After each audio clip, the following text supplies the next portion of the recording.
Hey everybody, today we are on chapter 23 of Proverbs. We are reading from the Message translation again.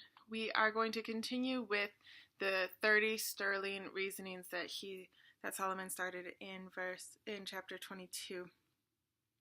So it starts with number 6.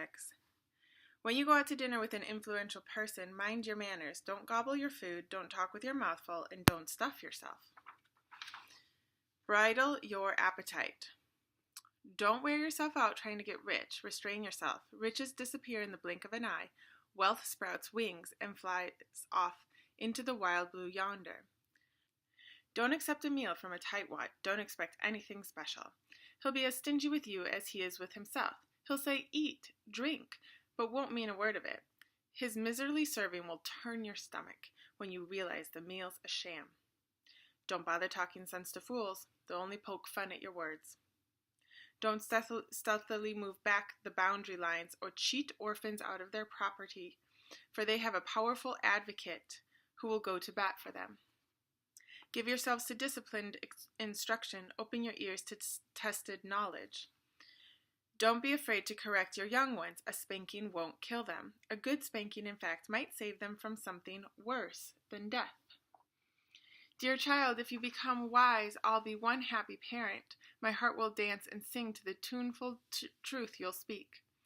Don't for a minute envy careless rebels. Soak yourself in the fear of God. That's where your future lies. Then you won't be left with an armload of nothing. Oh, listen, dear child, become wise. Point your life in the right direction. Don't drink too much wine and get drunk. Don't eat too much food and get fat. Drunks and gluttons will end up on Skid Row in a stupor dressed in rags.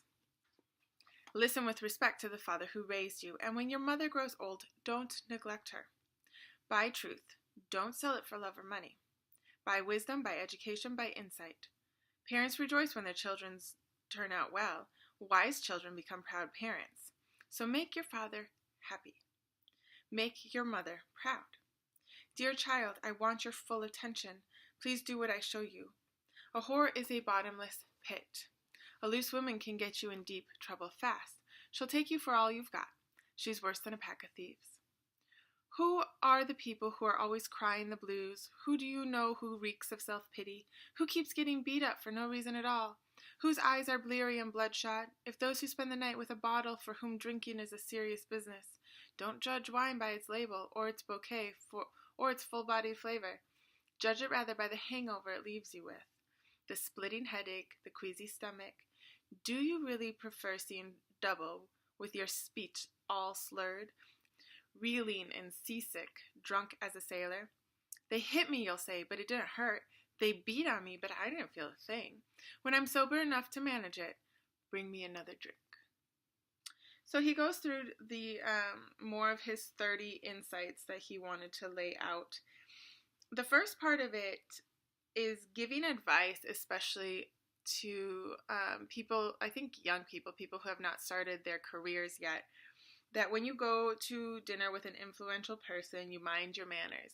He's giving really basic advice here on how to act with somebody. And part of that, though, is not just how to act in the company of people who might have better manners than you or who are used to that area, that sort of elegance, but to also mind the fact that you don't allow yourself to become sort of bought. So don't give in to the luxury of their lifestyle so that they sort of own you because you've given yourself over. And so it's basic advice as well as beware.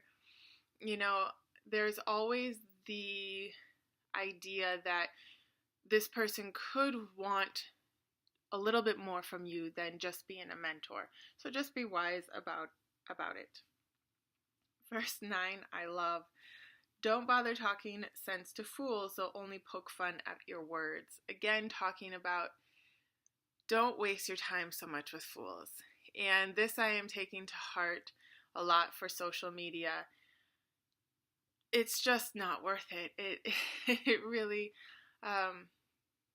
you can speak as much as you want. You can speak truth and fact.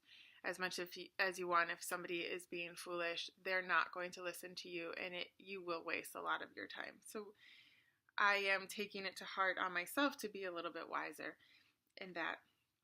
So again, it goes into correcting your children. And it does, the Message Bible actually uses the word spanking. And so I wanted to talk a little bit about that. Again, the Bible assumes that parents are both spiritually and emotionally mature when they are disciplining their kids. And so you have to really look at how you were raised, the kind of physical force that was used on you, and make sure that you are not disciplining in anger, because the Bible warns about that. And there are certain times that I believe a spanking is in order. When a child darts through the busy streets of a city and they don't seem to understand some things. One of my children I had to sit down and give a spanking to because she just would not stop darting into busy streets. And it was really, that was sort of the turning point of, I am so serious about this, that she really understood it. I personally try not to spank too much because I don't think the majority of the things kids do is a spankable offense. I think they're just very innocent and sometimes foolish in their innocence. The Bible is not against spanking, but it certainly is against spanking in anger. And again, it is assuming your spiritual and emotional maturity. So whatever you've grown up with, if you grew up with violence in your home, that you have gotten past it. Now, I understand people who grew up with violence in their home, that they don't even want to risk it. And I get that. I understand that. I think it's definitely a personal opinion on your part. But to know that a correct spanking won't kill your child. And in fact, it might save them from something worse than death. And so you have to be very wise. And if you're in the Word and you are seeking a deeper relationship with God, you're already on the right track to seeking knowledge. And it's always good. I constantly pray for wisdom on how to raise my kids, because it's not an easy thing to do. That is for sure. And so it goes into, I like verse 17 and 18. Don't for a minute envy careless rebels. Soak yourself in the fear of God. That's where your future lies. Then you won't be left with an armload of nothing. So it is always really appealing to some of us, kind of depending on our personality, to kind of want to be that rebel. But God gave you a personality for a reason. And it's usable even with the fear of God instilled in you. And so He has made you in a certain way to probably push those limits for a reason. And He will use your personality the way that He's made you. What we need to focus on more is just being in awe of Him and fear of Him, and just searching for the plans that He has made for us. So the rest of it is the pleading to the child to respect the father, respect the mother, to search for wisdom, search for insight, that this will please your father and mother.